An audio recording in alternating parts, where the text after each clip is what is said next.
right, after what was a pretty hectic week last week with Apple earnings and FOMC and jobs numbers on Friday, this week kind of started off with one of the most extremely light volume, low range days that we've seen in a long time, especially for a full trading session.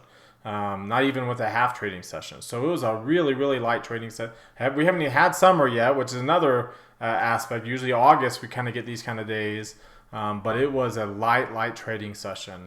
And, again, it's not good to be at these resistance levels that we're trying really hard to break above, very significant levels to break above, to get going, right? To get to 43, get to 4,400. I saw someone today said we could hit 4,400 and 3,800 by this summer. It's like, no, if we hit 4,400 right now, we are not hitting 3,800 again for a very long time, for months at least. We're going to be hitting 4,800 a lot quicker than we'll hit 3,800. So that's there, that's sitting right within our reach. So I'm going to break down how likely we are to get that, right? Considering the patterns we're seeing right now and some of the moves that we're seeing in the in different asset classes, especially since this whole regional banking crisis started, to see whether or not we're actually going to reverse this. So we're going to take a look at that. And then our trade idea is a stock that's had a nice little bullish bounce itself, the kind of bounce we like to see the markets take. And we'll talk about how to trade that. And again, our goal on YouTube is to get to 10,000 subscribers. So if you haven't subscribed to us on that channel yet, subscribe to us there and we'll keep these going. So let's go ahead and get started. Today is Monday, May the 8th, 2023. This is the Market Outlook from MarketScholars.com. My name is David Settle. All right, before we get going too far, I invite you to subscribe to our YouTube channel with this icon here or the red subscribe button down below. Click the thumbs up icon to like our video. Comment on anything that stood out to you today. Join our website at MarketScholars.com for free. Follow me on Twitter for more content between the videos. And join our Market Outlook Facebook group that we've created. If you're watching us on our blog, check out some of these other things over here on the right. Friday's video is kind of weird that the video didn't render properly. So I actually put a second video up of that last segment that you couldn't see on the original. So you could see that one there. Come down here, click this heart. It opens up this tab. Hit that like button there. Same thing, click the thumbs up icon. Click that like button there. We really dropped on the number of likes. Again, we can't quite get back above that 100 level. That's a really big deal for us. It's the more engagement on these posts helps get our content out to all of our followers on those platforms. That's why we always ask for it. So thank you to those who like us, like those posts day in and day out. Those who don't, you can do right now while you're watching with one or two really easy clicks. All right, let's start off taking a look at the S&P 500 with the market forecast indicator. As you can see, we finished today higher, but by 2 points, less than 2 points. So not the greatest follow through on Friday's close, but at least we didn't drop, right? There's a whole lot of at least we didn't kind of things, and that's as of right now. When we're trying to be bullish, we're not necessarily getting the best bullish patterns. As I mentioned before, we just kind of take what you get when you're trying to break out of what is a very significant resistance level that we've been pretty much sitting at since we got around here. If you look at the Fibonacci lines, we got around here pretty much right here at the beginning of April. We really hit it in the middle of April, and now we're going on a full month of being right around these Fibonacci. These, again, narrative changing Fibonacci levels. A 50% retracement of the entire corrective move since last January. The 78% retracement of the last actual intermediate impulse move that we've had. We've been retracing for 6 months now. We haven't gotten below the 23%. We hadn't got above the 78%, but we're sitting at the 78%. And of course, this is a 23% retracement of the entire post-COVID rally that we've been correcting during this correction. So these two lines kind of go hand in hand in terms of ending the correction. And we're just there. We're right there. We're right on the cusp of like full on. We're bullish. We're no longer correcting. We're not going to go into a bear market. This is this best case scenario, and we just can't quite, we can't follow through. We've had some really good bullish moves. You can see, some good bullish moves to get up to this point and then nothing. And then a good bullish move to get up there and then nothing for like a week. And then two really good bullish moves to counteract the decline and then nothing. And then another decline and a good bullish move and then now nothing. So of course, when you're sitting at resistance at a ceiling, you can't push through unless you can overwhelm the buyers and the sellers. I mean, in this case, you don't even have any sellers in, and you still don't have buyers. I mean, the buyers and the sellers both came out of the market today. Not surprisingly, the momentum line dropped because of the very small range. The near-term line, because of the rally, continued higher. And again, this is not the best pattern for the near-term line. You want the momentum line to get into the reversal zone, at least in the reversal zone, if not up in this extremely high levels. Yeah, especially when you're coming off of extreme low levels, to really flip the script, you need to get that up there, to kind of like it did over here, and then you can get the near-term line to get up there and then stay. And you can see some instances where, again, we started this intermediate rally, and it's been about as flat of an intermediate rally as we've had, and mainly because we can't get that momentum line to lead the near-term line into the reversal zone and then keep the near-term line in that reversal zone. So we've just basically been about as flat as a pancake. The intermediate line is declining, but at least it's still closer to 80 than it is 50. So you got a light pink shading. We're above the moving average, so we don't have the yellow line like we did over here when you got that bull tag. Remember, bull tags can either start bounces or they can start intermediate declines. I mean, these are kind of inflection points where we can really go in a directional move one way or the other. And I think right now, all of our hopes are that we start a directional move to the upside. Even though we haven't really ended, we barely got going on this current directional move that started with the bear tag. But the bull tags can also start directional moves to the downside, as, like I said before, the last 5 have. So this would be the first one, in 6 that we haven't started the directional move to the downside. So we can't necessarily declare victory on that yet, because again, an extremely small volume, low range day with only less than 2 points of a rally. But at least, and we're not above the 2.5% mark. We're barely 0.8% above the moving average. So, we're not really that strongly bullish. On a weekly basis, you can see we just continue to get these transition candles, very small range. The size of the candle, you can see, is still below its moving average. Again, we need we have a rising PPO, so the gap between the 15 to 200 or the 10 and 40 week moving average is rising. But it's still, in and of itself, it's still at a relatively low level compared to when it has started these long-term runs in the past. The idea is, are we starting a long-term run now? And we're not, we're not there to that point quite yet. You look at, the other indication is getting above that 2.5% mark on the 30-week moving average.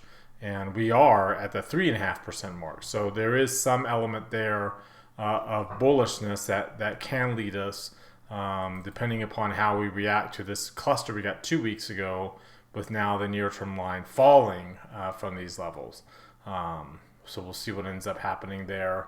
As long as that momentum line doesn't drop too sharply, it might not be that bad of a problem. It might be a nice, good little short-term decline before the intermediate run starts. Looking at the 3 green arrow charts, of course, we have 3 green arrows now on the Qs, because the MACD and stochastics are both turned up. That is not the case for the spiders. They're both red down there. We only have the green arrow on the moving average. The diamonds, the same thing. You have red arrows on the MACD and stochastics. And of course, on the Russell 2000, we just can't get going, right? We've never had 3 green arrows. We've had these good bullish runs that we've been kind of paused on here lately with the other indexes. We never did get that. I mean, that's about as close as we got, these alternating bars where we can't quite get 3 green arrows and then staying and extend away from that. So again, the Qs are the closest right now, getting 3 green arrows. Now we need to kind of hold this and follow through and push beyond what produced the 3 green arrows to really feel good about what's going on there.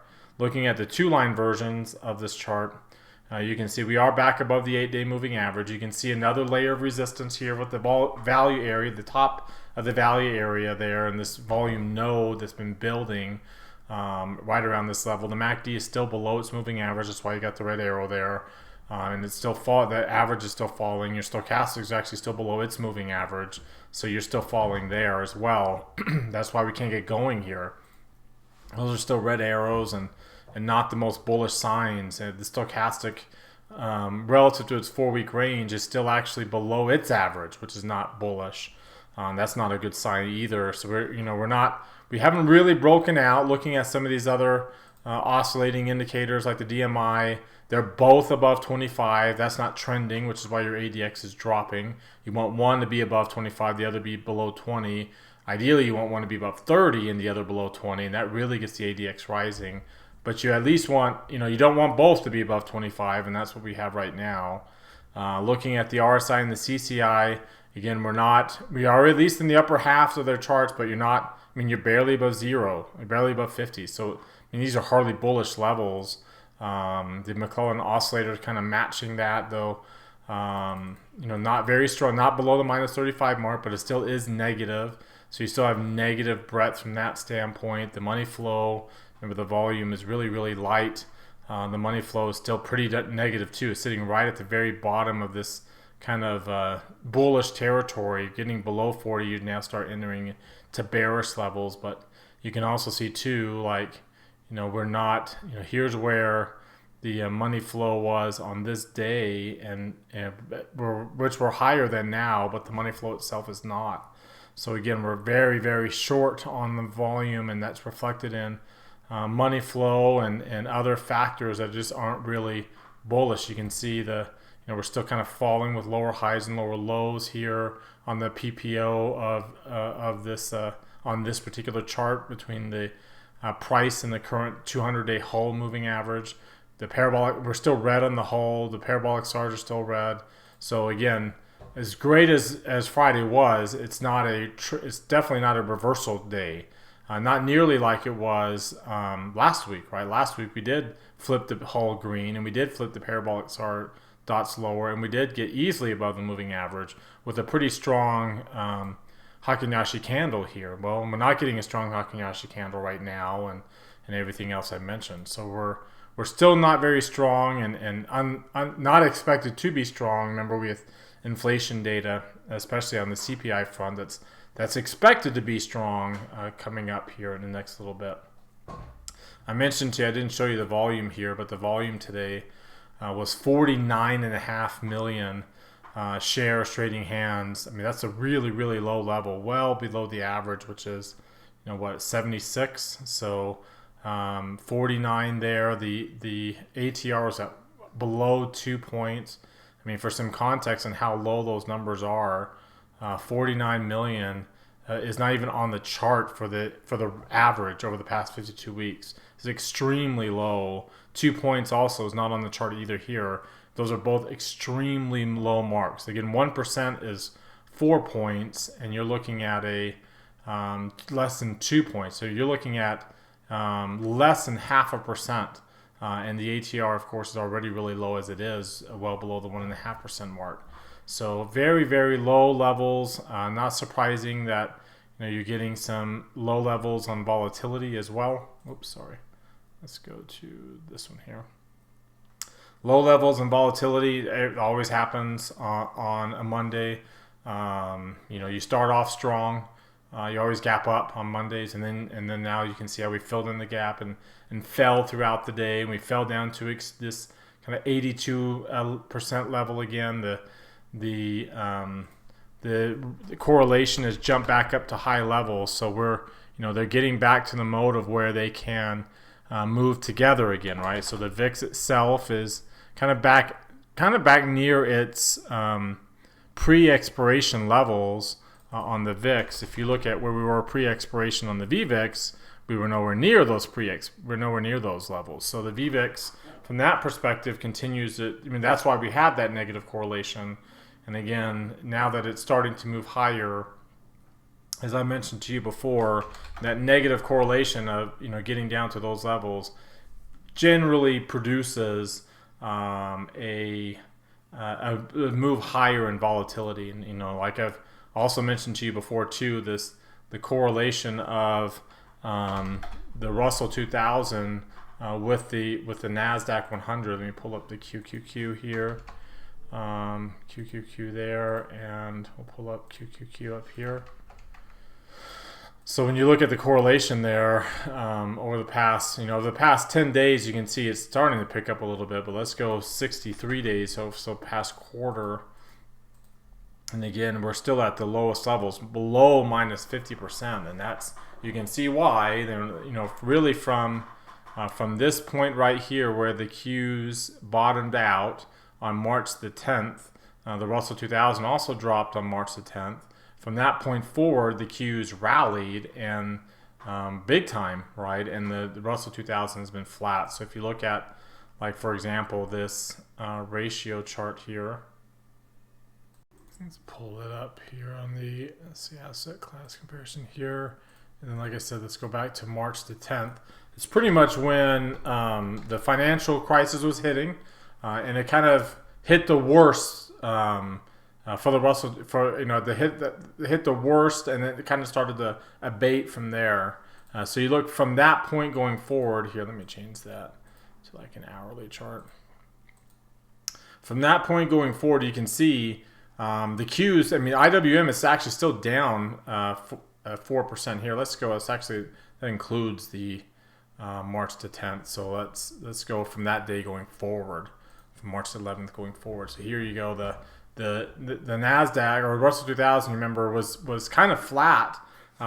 Through some ups and downs, but pretty flat. It was down 1% since that March 10th low. So from March 11th on, the Qs are up 12% over that time, bringing the S&P up 7%, and EFA is up over 7%, and gold is up 7% with the dollar dropping as much as it is, and you can see bonds are there. So big discrepancy between what we're seeing right now in the Qs and IWM, and that's why you see the relative strength chart here, the ratio moving back up the last couple of days, getting back above some moving averages after flirting with that 50-day moving average as a daily chart. Let me zoom out so you can see. That's actually, sorry, this is a, here, let me do this. I was going to say we're actually well above those averages. In fact, this is the highest close that we've had during this period, right, since we started here. So March the 10th is right. March the 10th is actually right here. So you can see from this point going forward, we closed right there. You can see how the Qs took off relative. Really, it started, it took off here on March the 7th. That's when, March the 6th, excuse me. That's when things kind of really broke out to the upside. You had a pretty good move there on the 3rd that started that. If I were to go all the way back out here, so the low of the 3rd. So let's go from the 4th on.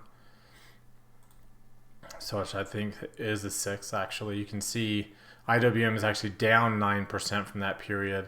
You're up 8% on the Qs going from the 6th, so that's Monday. Going from that point on, again, about the same, 8% gain for the Qs, 8% loss for IWM. And that's kind of what you're seeing reflected in this significant increase in the Qs. I mean, this is a high level for this ratio chart. If you go, all the way back to as far back as we can with the data that we have on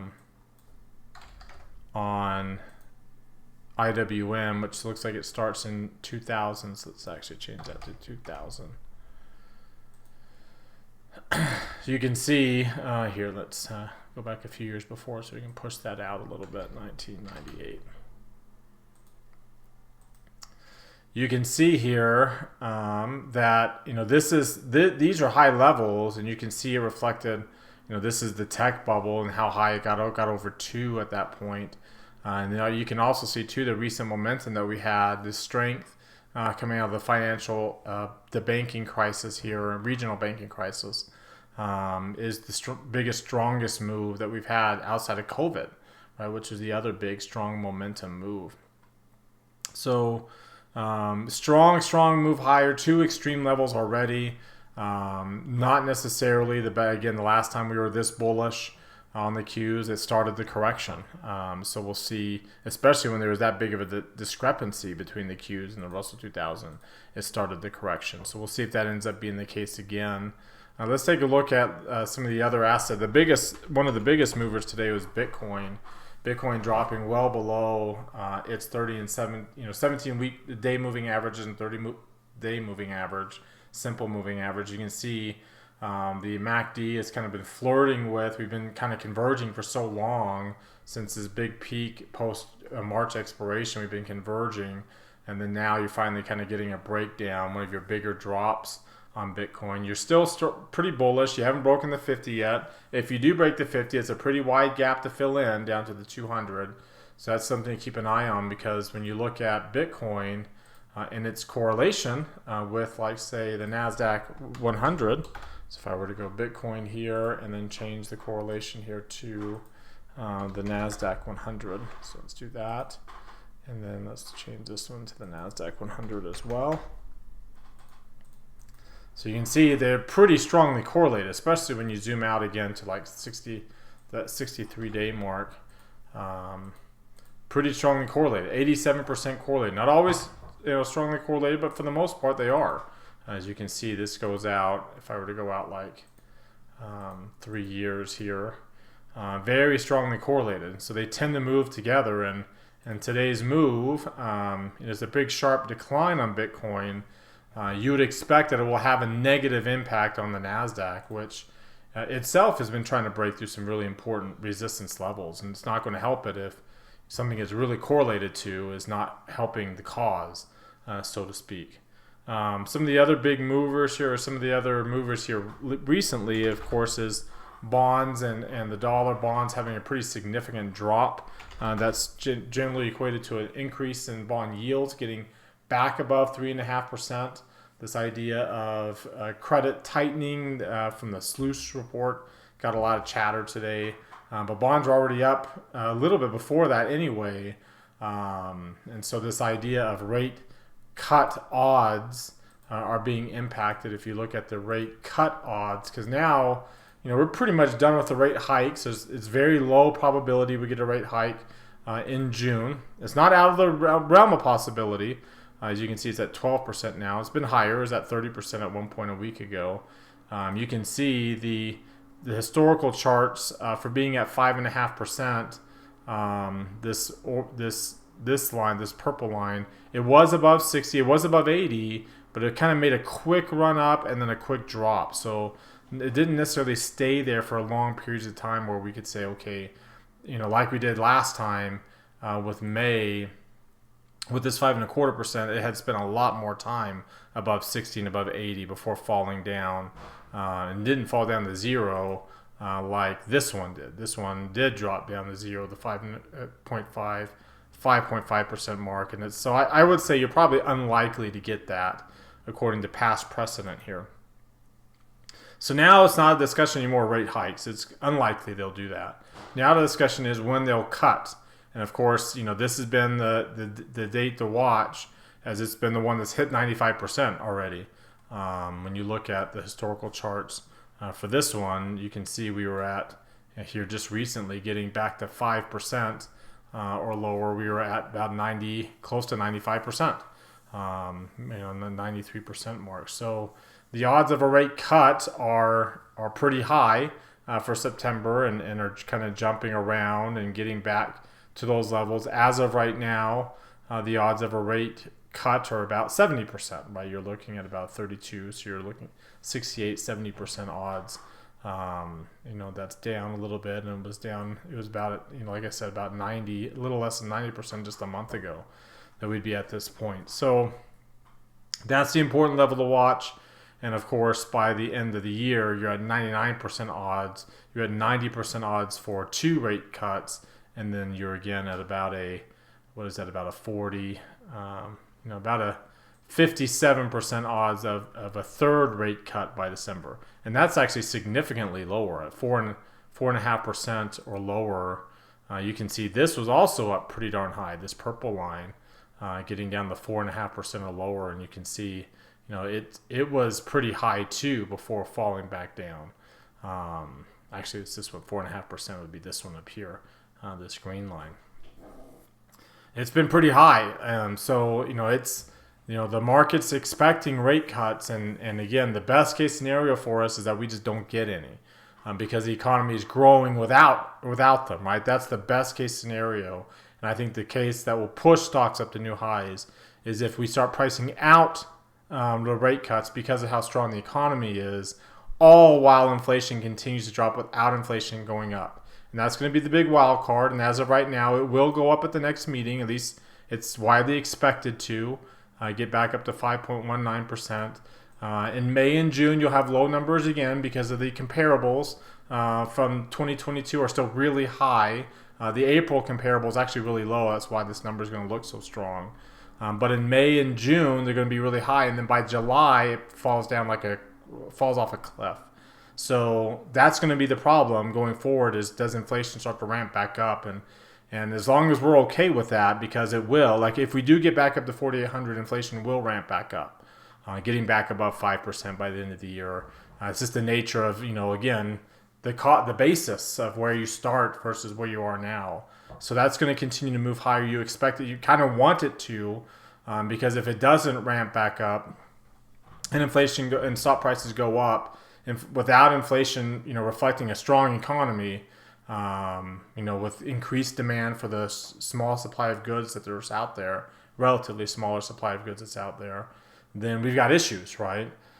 So you're going to get, and as long as the Fed doesn't cut rates, right, that's going to be the good sign, and it's going to, lead to higher prices, and eventually the Fed might hike rates again, but that's probably going to be at the earliest next year in that scenario. If we actually do get the rate cuts that the market is pricing in, it won't be because the Fed's like, hey, let's kind of dial it back a little bit and see if it can help the markets get to new highs. No, they don't do that. And the Fed actually does not want inflation to come back up again, which is why I'm very skeptical about the markets getting back up to new highs itself, and why I think a lot of this resistance will actually hold at these levels, and you'll see bonds, kind of make a short-term move down into this area, but breaking above the point of control, the 200-day moving average, and this Fibonacci level will be really important breakout from a risk appetite standpoint. This is all contingent on the dollar too rising. You can see the dollar's been basing since hitting the low point earlier this year, converging right on that point of control. You can see it's also made its run down below the 50. It's kind of a pullback move, not a correction because we didn't get all the way, but a pullback that we've been trying to bounce off of, and getting a little bit of a double bottom here. And again, a rise in the dollar or rise in bonds will not be a reflection of economic growth. Risk appetite will actually be the opposite, more a reflection of a risk aversion. Let's take a look at how the sectors have performed here today. And so let's go just today alone. We'll come to May 8th. All right, and you'll notice 1% gain in XLC. That's the outlier to the upside. Real estate is the outlier to the downside. Everything else flat because the market's flat, right? Very small range, very small move. Just a couple of outliers. Technology is flat, even though discretionary was up. Financials were up. Energy was up. But remember, those are your biggest losers over this time frame, really since that March 10th point that we talked about. If you go from March 11th on, let's go out to like a 30-minute chart. Again, financials and energy have been your biggest losers. Industrials too, to an extent, and materials, and you can see XLC has been one of your bigger winners. Google, Meta have been doing really, really well here, and you have Disney actually coming out with their earnings this week. Will have an influence on that. And technology, Apple, Microsoft, and Nvidia holding XLK up pretty well. Amazon not doing as well, and that's why XL through its earnings release, and that's why XLY has been lagging behind those two. But you also notice XLY has been lagging behind XLP, which, as we've talked about before, is a reflection of it's a risk appetite ratio here, and it's been on a decline for a while. Here's the ratio on the long-term basis. It's been on a decline since the beginning of the year. Not surprising, it declines during a correction. But you can see here, if I were to zoom out or zoom in to like the last couple of years here during this correction, you can see the decline. You can see, again, the October lows on the markets were right here, well off the June and July lows. But then we actually hit new lows on this ratio at the end of the year before rallying back up to the 200-day moving average and then failing again. And then we've been actually declining since the beginning of February on this ratio. Since that, remember, we hit on February the 2nd, we had that exhaustion peak. And we've been retesting it with far less breadth this go around. And you can see now let's go from the day after the peak. So here is what the markets have done. I mean, staples and technology have been your big winners. Utilities and healthcare have been outperforming the markets as well. XLC is there. So these are all safety trades. XLK and XLC are your mega cap trades, which are acting like safety trades right now. All your cyclical areas, including XLY, are all down 4, 5, 6, down to double-digit percentages. Since that February 2nd peak there. So you can kind of see that, as we've been talking about, this breadth issue that we have going on is just we're not getting the breadth. This rally up to those February 2nd peaks is not a strong push to the upside. We're barely above the moving average on the number of stocks above their 50-day moving average. The skew has jumped back up above its moving average to, as of right now, a lower high point. Not necessarily what you want to see there. And then your new highs and new lows touching the positive number. I don't know if NASDAQ composites have been updated yet, but as of right now, you got a small positive number, and we hit that. Last time we hit that was in April, and then we went negative, even though the markets haven't gone down. But it was, look at the volatility, that stopped the rally once we hit that point, and the volatility that picked up, and now we're back to that point, but kind of not producing any new highs. So we'll see. We are above the moving average. That's a good sign, but we're not moving to the upside. We're not moving beyond that positive 100 level, which is kind of what you really need to get a good bullish trend going here, like we did all the way up to that February 2nd peak, where with the new highs and new lows were well above 300 up into the 400 level. So looking at the number of stocks above their 50-day moving average, I remember getting above 60% is a really important number. We're at 53.5, so hardly a bullish level there, and this is the average price deviation away from the 50-day moving average. The average stock is basically sitting right at it. So after having been below it, now we're coming right back up to it and sitting right at it. And then again, the number of stocks that are significantly below their 50 is down, but that's not a very low number. I mean, you want to be like below the 10% if you're going to be strongly bullish, and we're not that. So again, the breadth sucks. It continues to suck, and that's why we can't break through this resistance. And there hasn't been enough catalyst for the sellers to overwhelm the buyers from a sentiment standpoint and bounce you down from the resistance. But you can also see why it's likely resistance will hold more than it won't, because we don't have enough oomph to get you through it.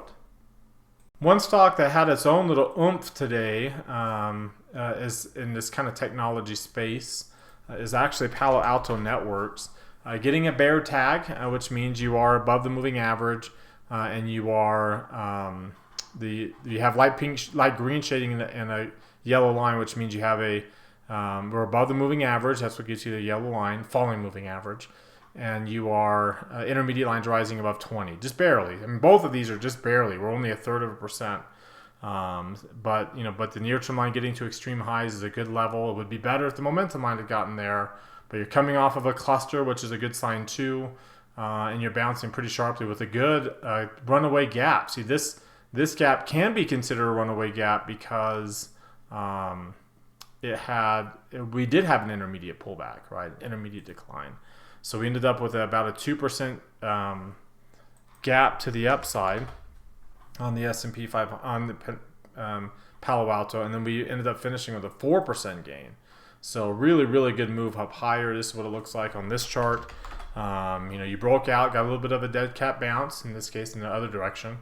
But then we held. We didn't break into the gap at all, and we ran away from that point going forward.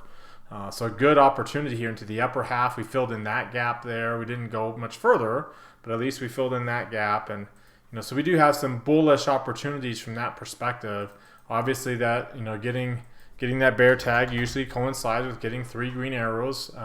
didn't quite get the green arrow on the stochastics, but you're that close to it. This is what it looks like on the 2-line version of this chart. The stochastics is, the reason why it's not green is it didn't get above 25 on that chart, but it did get above 20, and you're rising above the moving average. MACD crossed above its moving average is rising, and you crossed above your 17 and 30 and 50-day moving averages, and the value area for that, top of the value area for that matter, all at the same time with that runaway type gap. So good opportunity to be relatively bullish on this stock. You look at the we didn't cross above 60 or above 150 or 200 yet, but at least we're not bearish anymore, and we are into the bullish side of things here. When you look at the RSI, the DMI is what I wanted to look at. When you look at the DMI for Palo Alto, you can see that we did cross the positive level, crossed above 25.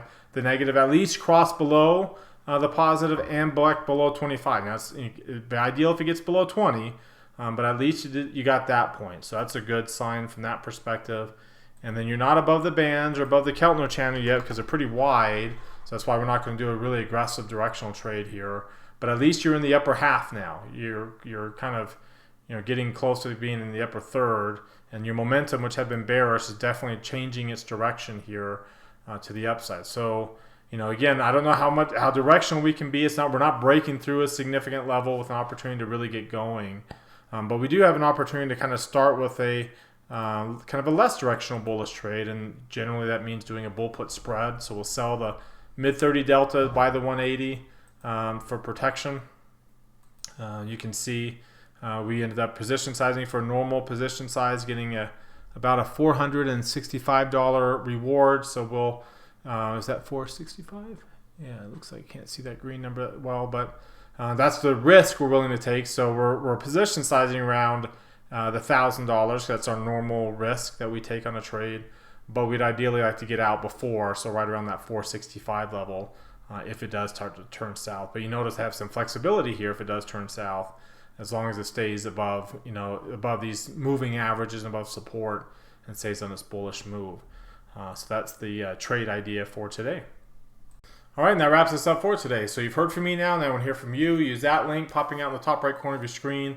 It takes you to our Market Outlook forums, or you can reply to the Market Outlook tweet that gets put out there, and let me know what you think. What questions or comments do you have? Reply to anybody else's questions or comments, and let's keep this conversation going in between videos. Again, thank you very much for watching. Remember to subscribe to our YouTube channel, hit that thumbs up icon, comment on the video.